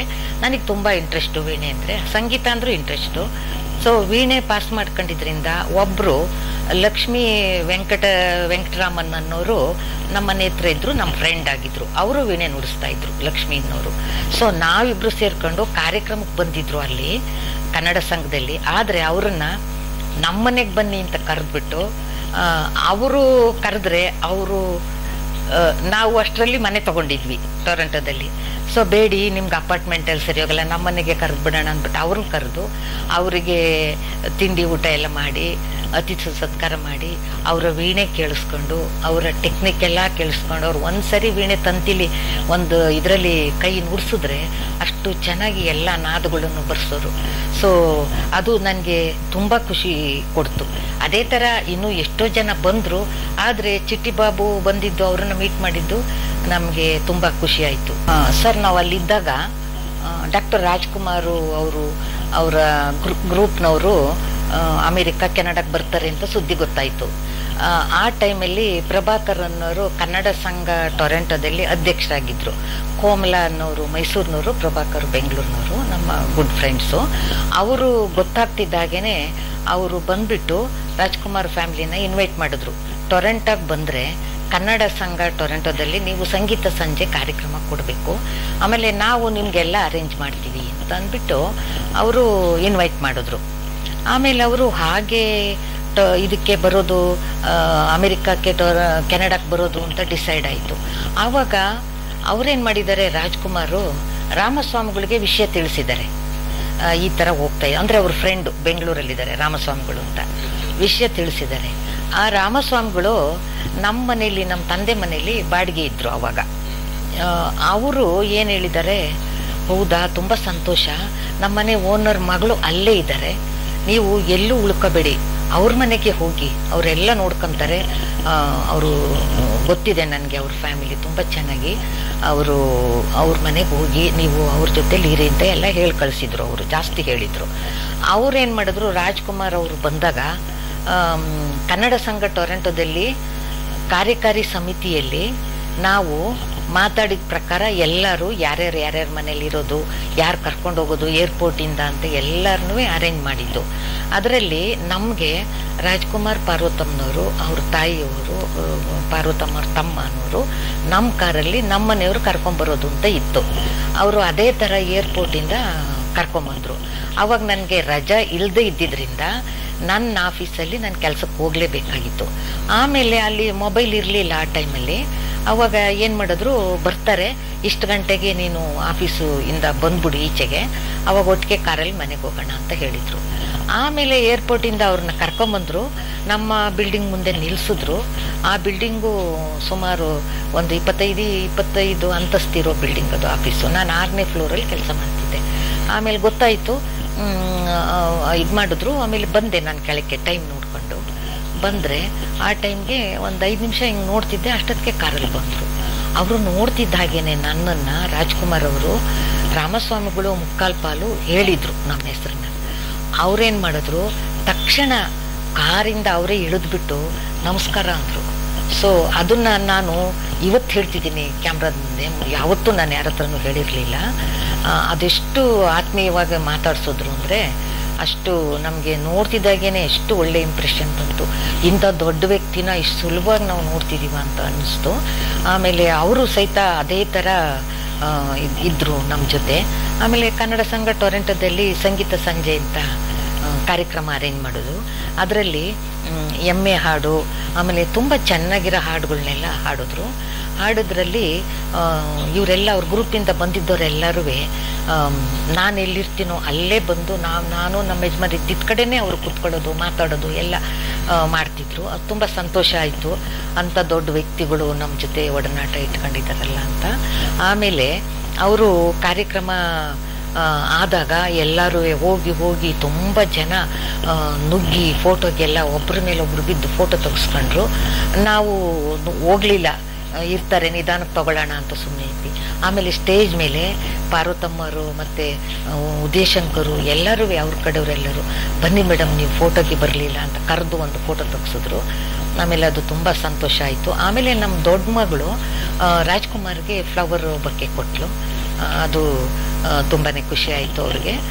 ಆಮೇಲೆ ಅಲ್ಲಿಂದ ಬೇರೆ ಕೆನಡಾಕ್ಕೆ ಫಸ್ಟ್ ಬಂದರು, ಅಲ್ಲಿಂದ USA ನಾವು ಕಳಿಸ್ಕೊಟ್ವಿ ಏರ್ಪೋರ್ಟಿಗೆ ಬಿಟ್ಟು ಎಲ್ಲ ಮಾಡಿ. ಆಮೇಲೆ ಅವ್ರನ್ನ ನಾವೇ ನಮ್ಮ ಕಾರ್ನಲ್ಲಿ ಮತ್ತು ಇನ್ನೂ 4-5 ಕಾರ್ನಲ್ಲಿ ಎಲ್ಲರನ್ನೂ ಕರ್ಕೊಂಡು ನಯಗರ ಫಾಲ್ಸ್ಗೆ ಹೋಗಿದ್ವಿ. ನಯಗರ ಫಾಲ್ಸಲ್ಲಿ ಹತ್ತಿರದಿಂದ ನಯಗರ ಫಾಲ್ಸು ಬೀಳುತ್ತಲ್ವ, ಹತ್ತಿರದಿಂದ ನೋಡ್ತಾ ಇದ್ವಿ. ನೋಡ್ತಾ ಇರಬೇಕಾದ್ರೆ ಹೆಂಗೆ ಹೋಗ್ತಾ ಇದ್ವಿ ಅಂದರೆ, ಅವ್ರಿಗೆ ನಾನು ಏನಾದರೂ ತಿನ್ಕೊಂಡು ಹೋಗೋಣ, ಫ್ರೆಂಚ್ ಫ್ರೈಸ್ ಅಂದರೆ ಫಿಂಗರ್ ಚಿಪ್ಸ್ ಅಂತ ಇಲ್ಲಿ ಫ್ರೆಂಚ್ ಫ್ರೈಸ್ ಅಂತ ಅಲ್ಲಿ ಕರೀತಾರೆ. ಸೊ ಅದನ್ನು ತಗೊಂಡು ಅವ್ರ ತಾಯಿ ಪಾರ್ವತಮ್ಮನವರು, ರಾಜ್ಕುಮಾರು, ಪಾರ್ವತಮ್ಮ ಅವ್ರ ತಮ್ಮ, ನಾನು ಸೊ ಹೀಗೆ ಉದ್ದಕ್ಕೂ 4 ಜನ ಹತ್ರ ನಿಂತ್ಕೊಂಡು ಮಾತಾಡಿಕೊಂಡು ನಯಾಗರಾ ಫಾಲ್ಸ್ ಒಂದು ಕಡೆಯಿಂದ ಇನ್ನೊಂದು ಕಡೆ ಕೊನೆ ತನಕನೂ ಮಾತಾಡಿಕೊಂಡು ಅಷ್ಟು ಚೆನ್ನಾಗಿ ಎಂಜಾಯ್ ಮಾಡಿದ್ರು. ಇನ್ನೆಲ್ಲರೂ ಇದ್ದರು, ಆದರೆ ನನಗಂಥ ಆಪರ್ಚುನಿಟಿ ಸಿಕ್ತು. ಅವರು ನನ್ನ ಜೊತೆಗೆ ಅಷ್ಟು ಕ್ಲೋಸ್ ಆಗಿ ಮಾತಾಡಿ ಟೈಮ್ ಕೊಟ್ಟು ಮತ್ತು ಒಟ್ಟಿಗೆ ಇದ್ದು ಎಲ್ಲದು ಆಯಿತು. ಅದು ಖುಷಿ ಆಯಿತು. ಆಮೇಲೆ ರಾಜ್ಕುಮಾರು, ಪಾರ್ವತಮ್ಮನವರು, ನೀವು ಬೆಂಗಳೂರಿಗೆ ಬಂದಾಗ ನಮ್ಮ ಮನೆಗೆ ಬರಲೇಬೇಕು ಮಡ್ರಾಸ್ಗೆ ಅಂತ ಇನ್ವೈಟ್ ಮಾಡಿದ್ರು. ಆಯಿತು ಅಂತ ಹೇಳಿದ್ವಿ. ಆಮೇಲೆ ಅದು ಸಕ್ಸಸ್ ಆಯಿತು. ಆಮೇಲೆ ಇಂಡಿಯಾಕ್ಕೆ ಬಂದಾಗ ಹೋದ್ವಿ ಅವ್ರ ಮನೆಗೆ ಒಂದ್ಸರಿ. ಸೊ ಅದಾದಮೇಲೆ ನಾವೇನು ಮಾಡಿದ್ವಿ ಅಂದರೆ ಇವ್ರನ್ನ USA ಕಳಿಸ್ಕೊಟ್ವಿ. ಅಲ್ಲಿ ಅವರೆಲ್ಲ ಕಾರ್ಯಕ್ರಮಗಳನ್ನೆಲ್ಲ ಮುಗಿಸ್ಕೊಂಡು, ಇನ್ನೊಂದು ವಿಷಯ ಹೇಳಬೇಕು ಅಂದರೆ ಚಿ ಉದಯಶಂಕರು ನಮ್ಮ ಮನೇಲಿ ಸೋಫಾದಲ್ಲಿ ಎದುರು ಬದುರಿಗೆ ಕೂತ್ಕೊಂಡು ನನಗೆ 5-6 ಸಿನಿಮಾ ಕತೆಗಳು ಹೇಳಿಬಿಟ್ರು ನನಗೆ ಉದಯಶಂಕರು. ಅಷ್ಟು ಟ್ಯಾಲೆಂಟೆಡು. ಆಮೇಲೆ ಅವರು ಸಹಿತ ನೀವು ಎಷ್ಟು ಚೆನ್ನಾಗಿ ನೋಡಿದ್ರಿ, ನೀವು ಬೆಳಗ್ಗೆ ಇಡ್ಲಿ ಸಾಂಬಾರು ಮಾಡಿದ್ರಿ, ನನಗೆ ಬೆಂಗಳೂರಲ್ಲಿ ಇದ್ದಂಗೆ ಆಯಿತು, ನೀವು ಎಲ್ಲಿ ಫಾರಿನ್ನಲ್ಲಿದ್ದೀನಿ ಅಂತ ಅನ್ನಿಸ್ಲೇ ಇಲ್ಲ, ಅದರಿಂದ ನಾವು ತುಂಬ ಎಂಜಾಯ್ ಮಾಡಿದ್ವಿ, ನಮ್ಗೆ ಎಷ್ಟೊಂದು ಖುಷಿ ಆಯಿತು ಅಂತ ಎಲ್ಲ ಹೇಳ್ಕೊಂಡು ಆಮೇಲೆ ಅವರು ಹೊರಟರು. ಆಮೇಲೆ ಅವರು ತುಂಬಾ ಅವರು ಹೇಳಿದ್ರು ಬಂದರೆ ಮೆಡ್ರಾಸಲ್ಲಿ ನಮ್ಮ. ಆಮೇಲೆ ಅವ್ರ ಜೊತೆಗೆ ಶ್ರೀನಿವಾಸ್ ಅಂತ ಇದ್ದರು. ಶ್ರೀನಿವಾಸು ಆಲ್ಸೋ ಡೈರೆಕ್ಟ್ರು, ಪ್ರೊಡ್ಯೂಸರ್ ಅವರು ಸಹಿತ ನೀವು ಮೆಡ್ರಾಸಿಗೆ ಬಂದರೆ ನಮ್ಮ ಮನೆಗೆ ಬರಲೇಬೇಕು ಅಂತ. ಸೊ ಹೀಗೆಲ್ಲ ನಮ್ಮನ್ನು ಇನ್ವೈಟ್ ಮಾಡಿದ್ರು. ಸರ್ ನಾವು ಅಲ್ಲಿಂದ ಇಂಡಿಯಾಕ್ಕೆ ವಿಸಿಟ್ಗೆ ಅಂತ ಬಂದ್ವಿ 70s ಬಂದಾಗ ಅವರು ರಾಮಸ್ವಾಮಿಗಳು ಏನಂದ್ರು, ರಾಜ್ಕುಮಾರ್ ಹೇಳಿದ್ರು ನಿಮ್ಮನ್ನು ಇನ್ವೈಟ್ ಮಾಡಿದಾರಂತೆ ಮೆಡ್ರಾಸ್ಗೆ, ನೀವು ಖಂಡಿತ ಹೋಗಿ ಬನ್ನಿ ಮೇಡಮ್ ಅಂತ ಹೇಳಿದ್ರು ನಮಗೆ ನಮ್ಮ ಮನೆಗೆ ಬಂದು. ಆಮೇಲೆ ನಾವು ಹೋಗೋಣ ಅಂತ ಎಲ್ಲ ಮಾತಾಡ್ಕೊಂಡು 3 ಕಾರಿನ ಜನ ಹೊರಟ್ವಿ. ನಮ್ಮ ಮನೆಯವರು, ಅಣ್ಣ, ಅತ್ತಿಗೆ, ತಾಯಿ, ನಾನು, ನಮ್ಮ ಫ್ಯಾಮಿಲಿ. ಆಮೇಲೆ ಈ ಥರ ಹೊರಟಾಗ ರಾಮಸ್ವಾಮಿಗಳು, ರತ್ನಮ್ಮವರೇ ನಾನು ಬರ್ತೀನಿ ನಿಮ್ಮ ಜೊತೆಗೆ ಅಂದರು. ಅಯ್ಯೋ ಬನ್ನಿ ಸಾರ್, ನಿಮ್ಮ ಫ್ರೆಂಡ್ ನೋಡ್ಬೇಕಲ್ವಾ, ನಾವು ಕರ್ಕೊಂಡು ಹೋಗ್ತೀವಿ ಬನ್ನಿ ಅಂತ. ಆಮೇಲೆ ಅವ್ರು ಬಂದರು. ಅದೇನು ಸಂತೋಷ ಅಂತೀರಾ, ಅವ್ರ ಮನೇಲಿ ಅವತ್ತಿನ ದಿವಸ ಇಲ್ಲಿ ಮೈಸೂರಿನಲ್ಲೇ ಪಾರ್ವತಮ್ಮವ್ರ ತಮ್ಮ ಒಬ್ರಿದ್ದಾರೆ ಶ್ರೀನಿವಾಸ್ ಅಂತ, ಅವರು ಅಲ್ಲೇ ಇದ್ದರು. ಅವರು ನಮ್ಮ ಮುಖ ನೋಡಿ ಅಯ್ಯೋ ಇವ್ರು ಫಾರಿನಿಂದ ಬಂದಿದ್ದಾರೆ ಪರಿಚಯ ಇಲ್ಲ ಅಂತ ಮಾತಾಡ್ಸಕ್ಕೆ ಬರಲಿಲ್ಲ ಅವರು ನಮ್ಮ ಅಕ್ಕ ಬಾ ಒಂದು ಫ್ರೆಂಡು ಅಂತ ಅಂದ್ಬಿಟ್ಟು. ಆಮೇಲೆ ಅಲ್ಲಿ ಹೋದರೆ ಇಡೀ ದಿವಸ 2 ದಿನ ಅವ್ರ ಜೊತೆಲಿದ್ದು ಹೋಟ್ಲಲ್ಲಿ ಉಳ್ಕೊಂಡಿದ್ವಿ. ಆದರೆ ಬೆಳಿಗ್ಗೆ 10-11 ಗಂಟೆಗೆ ಅವ್ರ ಮನೆಗೆ ಹೋದರೆ ಪಾರ್ವತಮ್ಮವ್ರು ಕುಂತಿದ್ದ ಕಡೆನೇ ಅತಿಥಿ ಸತ್ಕಾರ ಹೆಂಗೆ ಅಂದರೆ ಊಟ ತಿಂಡಿ ಕುಂತಿದ್ದ ಕಡೆನೇ ಅಷ್ಟು ಚೆನ್ನಾಗಿ ನೋಡ್ಕೊಂಡ್ರು ನಮ್ಮನ್ನು. ಆಮೇಲೆ ರಾಜ್ಕುಮಾರು ಎಲ್ಲರನ್ನೂ ಮಾತಾಡ್ಸಿದ್ರು ನಮ್ಮ ಫ್ಯಾಮಿಲಿನಲ್ಲಿ ಬಂದಿದ್ದವ್ರಿಗೆಲ್ಲರಿಗೂ. ಆಮೇಲೆ ನಮ್ಮ ಅಣ್ಣ ಆವಾಗಲೇ ಹೇಳಿದ್ರು, ಪುನೀತ್ ಅಂತೂ ನಿಮ್ಮದನ್ನು ಕಾಪಾಡ್ತಾನೆ, ನಿಮ್ಮ ಆ್ಯಕ್ಟಿಂಗನ್ನು ಪುನೀತ್ ನಡೆಸ್ಕೊಂಡು ಹೋಗ್ತಾನೆ ಅಂತ ನಮ್ಮ ಅಣ್ಣವ್ರು ಹೇಳಿದರು. ಆಮೇಲೆ ಪುನೀತು ನಮ್ಮ ಚಿಕ್ಕ ಮಗಳು, ಅವನ ವಯಸ್ಸೇ, ಮಾರ್ಚು 75 ನಮ್ಮ ಚಿಕ್ಕ ಮಗಳುವೆ, ಅವನದು ಮಾರ್ಚು. ಅವರು ಸುಮ್ಮನೆ ಕುಂತಿದ್ದ ಕಡೆ ಕುತ್ಕೊಳ್ತಿರ್ಲಿಲ್ಲ ಪುನೀತು. ಅದೇನು ನಗು ಮುಖ ಇತ್ತು ಆವತ್ತಿನ ದಿವಸ, ಕೊನೆವರೆಗೂ ಅದೇ ಥರ ಇತ್ತು ಸರ್ ಅವನ ಮುಖ. ಅವನು ಅಷ್ಟೇ ನಕ್ಕೊಂಡು ನಮ್ಮ ಮಗಳನ್ನ ಮಾತಾಡ್ಸೋದು, ನಮ್ಮನ್ನು ಬಂದು ಮುಟ್ಟೋದು, ಮಾತಾಡ್ಸೋದು ಎಲ್ಲ ಮಾಡ್ತಿದ್ದ. ಆಮೇಲೆ ನನ್ನ ಮಗಳಿಗೆ ಹೇಳಿದೆ ಹೋಗ್ರಿ ಆಟ ಆಡ್ಕೊಂಡ್ರಿ ಅಂತ. ಆಮೇಲೆ ಅವ್ರ ಮನೇಲಿ ಎಲ್ಲ ಯಾವ್ಯಾವ ರೂಮು ಏನೋ ಕುಪ್ಪಳಿಸ್ಬಿಟ್ರು ಅವ್ರ ಮನೆಯಲ್ಲಿ, ಅಷ್ಟು ಚೆನ್ನಾಗಿ ಆಟ ಆಡ್ಕೊಂಡು ಪಾರ್ವತಮ್ಮನವರು ಏನು ಅನ್ಬೇಡಿ ಬಿಡಿ ಮಕ್ಕಳಲ್ವಾ ಆಟ ಆಡ್ಕೊಳ್ಳಿ ಅಂತ ಅವರು ಎನ್ಕರೇಜ್ ಕೊಟ್ಟರು. ಅವ್ರ ಪಾಡ್ಗವ್ರು ಆಟ ಆಡ್ಕೊಂತಿದ್ರು. ಪುನೀತು ಅವತ್ತು ನೋಡಿದ್ದು ಕೊನೆವರೆಗೂ ಅವನ ಮುಖ ಸ್ಮೈಲು ಹಾಗೇ ಇತ್ತು, ಚೂರು ಬದಲಾಯಿಸಿರ್ಲಿಲ್ಲ. ಹಾಗಾಗಿ ನಾವು ಫೋಟೋ ತಕ್ಕೊಂಡ್ವಿ, ಅವರು ತಕ್ಕೊಂಡ್ರು. ಆಮೇಲೆ ಉದಯಶಂಕರ್ ಬಂದರು, ಅವ್ರ ಮನೆ ಕರ್ಕೊಂಡು ಹೋದ್ರು, ಅವ್ರ ಮನೇಲಿ ಅತಿಥಿ ಸತ್ಕಾರ ಆಯಿತು. ಆಮೇಲೆ ಶ್ರೀನಿವಾಸ್ ಕರೆದ್ರು, ಅವ್ರ ಮನೆಗೆ ಹೋದ್ವಿ. ಅಲ್ಲೂ ಸಹಿತ ತಿಂಡಿ, ಒಬ್ಬರ ಮನೇಲಿ ತಿಂಡಿ, ಒಬ್ಬರ ಮನೇಲಿ ಊಟ. ಆಮೇಲೆ ಉದಯಶಂಕರು, ಶ್ರೀನಿವಾಸು ಎಲ್ಲರೂ ಸೇರ್ಕೊಂಡು ಬೀಚಿಗೆ ಕರ್ಕೊಂಡೋದ್ರು, ಮಡ್ರಾಸ್ ಬೀಚ್ಗೆ. ಅಲ್ಲಿ ಒಂದು ಸ್ವಲ್ಪ ಟೈಮ್ ಪಾಸ್ ಮಾಡಿ ಆಮೇಲೆ ಮತ್ತೆ ಊಟಕ್ಕೆ ಕರ್ಕೊಂಡೋದ್ರು. ಊಟಕ್ಕೆ ಕರ್ಕೊಂಡೋಗಿ ಅವರು ಹೋಟೆಲಲ್ಲಿ ಅವರೇ ನಮ್ಮನ್ನು ಕರ್ಕೊಂಡೋದ್ರು ಊಟಕ್ಕೆ. ಸೊ ಹೀಗಾಗಿ ಮಡ್ರಾಸ್ಗೆ ಹೋಗಿದ್ದು ಟ್ರಿಪ್ಪು ಇದು ಏನು ಮರೆಯಲಾಗದ ನೆನಪು. ಅಷ್ಟು ಚೆನ್ನಾಗಿತ್ತು. ನಾವು ನೋಡ್ಕೊಂಡಿದ್ದಕ್ಕಿಂತ ತುಂಬ ಚೆನ್ನಾಗಿ ಅವ್ರು ನೋಡ್ಕೊಂಡ್ರು. ಇವತ್ತಿನ ದಿವಸ ಅವ್ರನ್ನ ಎಷ್ಟು ನೆನೆಸ್ಕೊಂಡ್ರು ತೀರ್ದು. ಅದರಲ್ಲೂ ಪುನೀತ್ ಅಂತೂ ನಾವು ನೋಡಿದ್ವಿ ಅವನು ಹೆಂಗಿದ್ದ ಏನು ಅಂತ. ಹಂಗಾಗಿ ತುಂಬಾ ಜ್ಞಾಪಕ ಬರುತ್ತಿರ್ತ. ಆಮೇಲೆ ಪಾರ್ವತಮ್ಮನವರು ನನಗೆ ಫೋನ್ ನಂಬರ್ ಕೊಟ್ಟಿದ್ರು ಬೆಂಗಳೂರಲ್ಲಿ. ನೀವು ಯಾವಾಗ ಬಂದ್ರೂ ಬನ್ನಿ ಅಂತ ಹೇಳಿದರು. ಆಮೇಲೆ ಸೇಮ್ ಟೈಮು ಈ ರಾಜ್ಕುಮಾರ್ನ ಫಾರೆಸ್ಟ್ರಿ ಇವರು ಹಿಡ್ಕೊಂಡು ಹೋಗ್ಬಿಟ್ನಲ್ಲ ದಟ್ ಪರ್ಸನ್ನು ವೀರಪ್ಪನ್ನು. ಸೊ ಆವಾಗ ನಮ್ಮ ಫ್ರೆಂಡ್ಸ್ ಎಲ್ಲ ಲೆಟ್ರ್ ಬರೆದ್ರು, ಫೋನ್ ಮಾಡಿದ್ರು, ನೀವು ಹೋಗಿ ವಿಚಾರಿಸಿ, ಪಾರ್ವತಮ್ಮನ ವಿಚಾರಿಸಿ, ನಾವು ಕೇಳ್ದು ಅಂತ ಹೇಳಿ ಅಂತಂದ್ಬಿಟ್ಟು. ಆವಾಗ ಸದಾಶಿವನಗರ ಮನೆಗೆ ಹೋದೆ. ಅಲ್ಲಿ ನಾನು ವಿಸಿಟಿಂಗ್ ಕಾರ್ಡ್ ಕೊಟ್ಟರೆ ಅವ್ರು ತಕ್ಷಣ ಒಳಗೆ ಕರೆದು ಆಮೇಲೆ ಪಿ ಸರೋಜಾದೇವಿ ಕೂತಿದ್ರು ಸೋಫಾದ ಮೇಲೆ. ಆಮೇಲೆ ನಾನು ಅಲ್ಲೇ ಕೂರಿಸಿದ್ರು. ಕೂತ್ಕೊಂಡು ನೀವು ಯಾರು ಏನು ಅಂತ ಸ್ವಲ್ಪ ಮಾತಾಡ್ಕೊಂಡ್ವಿ. ಆಮೇಲೆ ಅವ್ರ ಮನೇಲೆಲ್ಲ ಪೂಜೆ ನಡೀತಿತ್ತು. ಮತ್ತು ಅಷ್ಟೇ ಚೆನ್ನಾಗಿ ಮಾತಾಡಿಸಿ ನಾನು ವಿಚಾರಿಸ್ಕೊಂಡು ಎಲ್ಲ ಬಂದಿದ್ದೆ. ಅದೇ ಕೊನೆ ಅವರ ಇದು ಸಂಪರ್ಕ. ಆಮೇಲೆ ಸರ್ ನಾವು ಕೆನಡಾದಲ್ಲಿದ್ದಾಗ ಬಾಲ್ ಗಂಗಾಧರನಾಥ ಸ್ವಾಮೀಜಿಯವರು ಬಂದಿದ್ರು, ಆದಿಚುಂಚನಗಿರಿ ಸ್ವಾಮೀಜಿಯವರು. ನಾವು ಟೊರೆಂಟೋದಲ್ಲಿದ್ವಿ. ಅವರು ಕಿಂಗ್ಸ್ಟನ್ ಊರಿನಲ್ಲಿ ಒಬ್ಬರು ಮನೆಗೆ ಬಂದಿದ್ರು. ಅಲ್ಲಿ ಅವ್ರು ಏನು ಮಾಡಿದ್ರು, ಫೋನ್ ನಂಬರ್ಗಳು ತಗೊಂಡು ಡೈರೆಕ್ಟ್ರಿನಲ್ಲಿ ಹುಡ್ಕೊಂಡ್ಬಿಟ್ಟು ಫೋನ್ ನಂಬರ್ಗಳು ತಗೊಂಡು ಇವರು ಇಷ್ಟು ವರ್ಷದಿಂದ ಇದ್ದಾರೆ, ಅವ್ರು ಕನ್ನಡ ಸಂಘದಲ್ಲಿದ್ದಾರೆ ಅಂತ ಎಲ್ಲ ಗೊತ್ತಾದ್ಮೇಲೆ ನಮ್ಮನ್ನು ಕರೆದು ರಿಕ್ವೆಸ್ಟ್ ಮಾಡ್ಕೊಂಡ್ರು. ಬಾಲ್ ಗಂಗಾಧರ ಸ್ವಾಮೀಜಿಯವ್ರಿಗೆ ಮಾತಾಡೋದಕ್ಕೆ ಯಾವುದಾದ್ರೂ ಒಂದು ಜಾಗದಲ್ಲಿ ಅವಕಾಶ ಮಾಡಿಕೊಡಿ, ಜನ ಸೇರಿಸಿ ಅಂತ ಹೇಳಿದ್ರು. ಅದಕ್ಕೆ ನಾವು ನಮ್ಮ ಫ್ರೆಂಡು ಒಂದು 2-3 ಫ್ಯಾಮಿಲಿ ಸೇರಿಕೊಂಡು TV VCR ಎಲ್ಲ ನಮ್ಮ ಮನೆಯಿಂದನೇ ನಾನೇ ಎತ್ಕೊಂಡೋಗಿ ಕಾರಲ್ಲಿಟ್ಟು ನಾವೆಲ್ಲನೂ ಫ್ರೆಂಡ್ಸ್ ಕರೆದು ಅರೇಂಜ್ ಮಾಡಿದ್ವಿ. ಯಾವ ಜಾಗ ಅಂದರೆ ಹಿಂದೂ ಪ್ರಾರ್ಥನಾ ಸಮಾಜ ಅಂತ, ಅದು ಎಲ್ಲರೂ ಪ್ರೇಯರ್ ಮಾಡೋ ಅಂಥ ಜಾಗ.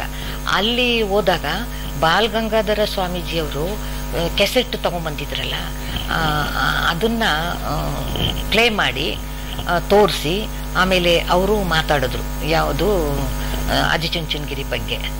ಆಮೇಲೆ ಅವ್ರಿಗೆ ಕನ್ನಡದಲ್ಲಿ ಮಾತಾಡಿದ್ರು ಅವರು.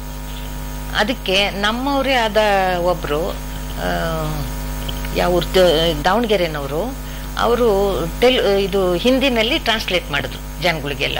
ಅಲ್ಲಿ ಜಾಸ್ತಿ ಗುಜರಾತಿ ಫ್ರೆಂಡ್ಸ್ ಇದ್ರು, ಹಿಂದಿ ಬರೋರೆಲ್ಲ ಪ್ರಾರ್ಥನೆಗೆ ಸೇರ್ಕೊಂಡಿದ್ರು. ಅವ್ರಿಗೆ ಟ್ರಾನ್ಸ್ಲೇಟ್ ಮಾಡಿ ಎಲ್ಲ ವಿಚಾರನೂ ಹೇಳಿದ್ರು ಸರ್.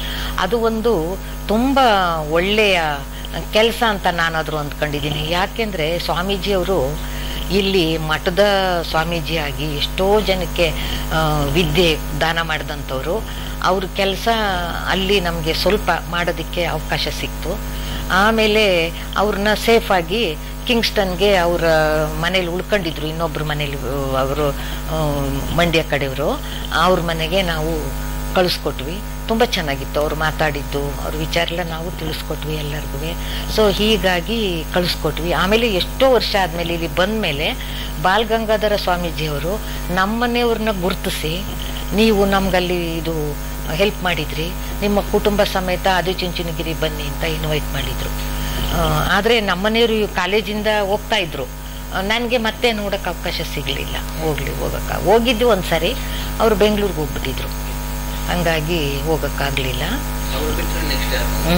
ಅವ್ರನ್ನ ಬಿಟ್ಟರೆ ಇನ್ನೊಂದು ನಮ್ಮ ವೀರಶೈವ ಇದರಿಂದ ಮಾತೆ ಮಾದೇವಿ ಅಂತ ಬಂದಿದ್ರು. ಮಾತೆ ಮಾದೇವಿ ಅವ್ರಿಗೆ ಫೇವರ್ ಆಗಿರೋರು ಮತ್ತು ಎಗನೆಸ್ಟ್ ಆಗಿರೋರು ಎಲ್ಲರೂ ಇದ್ದರು. ಅವ್ರಿಗೆ ನಮಗೇನು ಗೊತ್ತಿಲ್ಲ. ಅವರು ಯಾರೋ ನಮಗೆ ಫೋನ್ ಮಾಡಿದ್ರು, ನಿಮ್ಮ ಮನೆಗೆ ಟೊರೆಂಟೋಗೆ ಬರ್ತಾ ಇದ್ದಾರೆ, ನಿಮ್ಮ ಮನೇಲಿ ಸ್ವಲ್ಪ ಹೆಲ್ಪ್ ಮಾಡಿ ಅಂತ. ಸೊ ನಾವು ಅವ್ರ ಶಿಷ್ಯನ ಉಳಿಸ್ಕೊಂಡು ಮನೆಯಲ್ಲಿ ಹೆಂಗೆ ಇವ್ರಿಗೆ ಹೆಲ್ಪ್ ಮಾಡೋದು ಅಂದ್ಬಿಟ್ಟು ಸಾಯಂಕಾಲ ಪೂಜೆ ಅರೇಂಜ್ ಮಾಡಿದ್ವಿ. ಅವರು ಶಿವ ಪೂಜೆ ಅರೇಂಜ್ ಮಾಡಿದ್ವಿ. ಶಿವ ಪೂಜೆಗೆ ಅರೇಂಜ್ ಮಾಡಿದರೆ ನಮ್ಮ ಫ್ರೆಂಡ್ಸ್ ಎಲ್ಲರೂ ಬಂದು ಅವರು ದುಡ್ಡನ್ನು ಅವ್ರಿಗೆ ಇದಕ್ಕೆ ಕೊಟ್ಟು ನಮಸ್ಕಾರ ಮಾಡಿಕೊಂಡು ಪೂಜೆಗೆ ಅಟೆಂಡ್ ಮಾಡಿ ಫಲಾರ ತಗೊಂಡು ಹೋದ್ರು ಸರ್. ಮಾತೆ ಮಾದೇವಿ ಅವ್ರಿಗೆ ನಾವು ನೈಗರ ಫಾಲ್ಸನ್ನು ಎಲ್ಲದು ನಾವು ನಮ್ಮ ಖರ್ಚಲ್ಲೇ ತೋರಿಸಿ ಸ್ವಲ್ಪ ದುಡ್ಡನ್ನು ಸಹಿತ ಕಲೆಕ್ಟ್ ಮಾಡಿ ಕಳಿಸಿದ್ವಿ. ಅವರು ಸಹಿತ ನಮ್ಗೆ ಇನ್ವೈಟ್ ಮಾಡಿದ್ರು ಬೆಂಗಳೂರಲ್ಲಿ ಅವರ ಮಠದಲ್ಲಿ. ಆವಾಗ ಒಂದು ಕೆಲಸ ಆಯಿತು, ಅವ್ರು ಇನ್ವೈಟ್ ಮಾಡಿದ್ರು. ನನ್ನ ಜೊತೆಗೆ ನಮ್ಮ ತಮ್ಮವ್ರನ್ನ ಕರ್ಕೊಂಡು ಹೋಗಿದ್ದೆ. ಅವ್ರನ್ನ ಪರ್ಸನಾಲಿಟಿ ನೋಡಿಬಿಟ್ಟು ಬಸವೇಶ್ವರ ಅಂತ ಸಿನಿಮಾ ತೆಗೆದ್ರು, ಅದರಲ್ಲಿ ಸೇರಿಸ್ಕೊಂಡಿದ್ರು.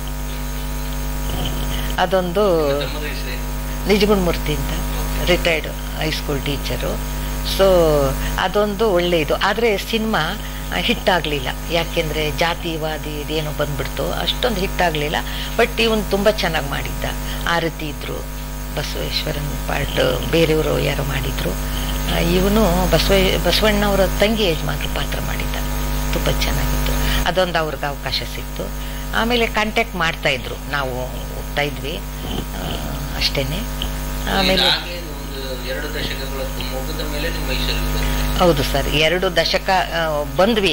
ಮತ್ತೆ ಹೋಗಿ ಬಂದು ಅದಕ್ಕಿಂತ ಜಾಸ್ತಿನೇ ಆಯಿತು. ಆದರೆ ನಾವು ಕರೆಕ್ಟಾಗಿದ್ದು 20 ವರ್ಷ ಕರೆಕ್ಟಾಗಿದ್ವಿ.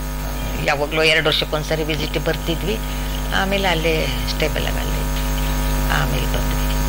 ಮೈಸೂರಲ್ಲಿ ನಿಮ್ಮ ಸಾಹಿತ್ಯ ಕಲೆ ಈ ಚುಟುಕು ಕಾರ್ಯಕ್ರಮಗಳು ಅಲ್ಲಿಂದ ಗಮನಿಸಬಹುದು. ಮೈಸೂರಿಗೆ ಬಂದಮೇಲೆ ಅಂದರೆ ಬರೋದಕ್ಕಿಂತ ಮುಂಚೆ ಅಲ್ಲಿ ಚುಟುಕು ಪದ್ಯ ಏನೋ ಗೊತ್ತಿಲ್ಲ, ಬರಿತಾ ಇದ್ದೆ. ಒಟ್ಟಿನಲ್ಲಿ ಬರಿಬೇಕು ಅನ್ಸಿದ್ದೆಲ್ಲ ಬರೆದು ಒಂದು ಕಡೆಗೆ ಇಟ್ಕೊತಿದ್ದೆ. ಆಮೇಲೆ ನಾವು ಮೈಸೂರಿಗೆ ಬಂದು ನೆಲೆಸಿದ ಮೇಲೆ ನನಗೆ ರಾಜಕೀಯಕ್ಕೆ ಹೋಗ್ಬೇಕು, ಇಲ್ಲಾಂದರೆ ಸೋಷಿಯಲ್ ವರ್ಕ್ ಅಥವಾ ಸಾಹಿತ್ಯ ಪರ ಮಾಡಬೇಕು ಅಂತ. ಆಮೇಲೆ ನಾನು ಫಸ್ಟು ಕಾಂಗ್ರೆಸ್ಗೆ ಎಂಟ್ರಿ ತೊಗೊಂಡೆ, ಕಾಂಗ್ರೆಸ್ಗೆ ಹೋದೆ. ಅಲ್ಲಿ ಸ್ವಲ್ಪ ದಿವಸ ಹೋದ್ಮೇಲೆ ಅಲ್ಲಿ ಒಬ್ಬರು ದೊಡ್ಡ ವ್ಯಕ್ತಿ, ಅದೇ ನಾನು ಹೋಗೋದು ಇಂಪೋರ್ಟೆಡ್ ಕಾರು ಎಲ್ಲ ನೋಡಿಬಿಟ್ಟು ಸ್ವಲ್ಪ ಏನೋ ಕೇಳಿದ್ರು. ಆಮೇಲೆ ಏನೋ ಆಫರ್ ಮಾಡ್ತೀನಿ ಅಂತಲೂ ಹೇಳಿದ್ರು. ಆವಾಗ ನಮ್ಮನೆಯವರು ರಾಜಕೀಯಕ್ಕೆ ಹೋಗೋದೇ ಬೇಡ ಅಂತ ಅವಾಯ್ಡ್ ಮಾಡಿಬಿಟ್ರು.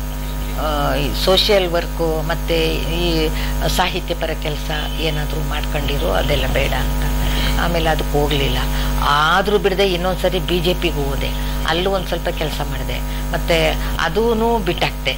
ಅದು ಬಿಟ್ಟಾದಮೇಲೆ ನಾನೇನು ಮಾಡಿದೆ, ಬಂದು ಮೈಸೂರಲ್ಲಿ ಸರಿಯಾಗಿ ಒಂದು ಜಾಗದಲ್ಲಿದ್ದು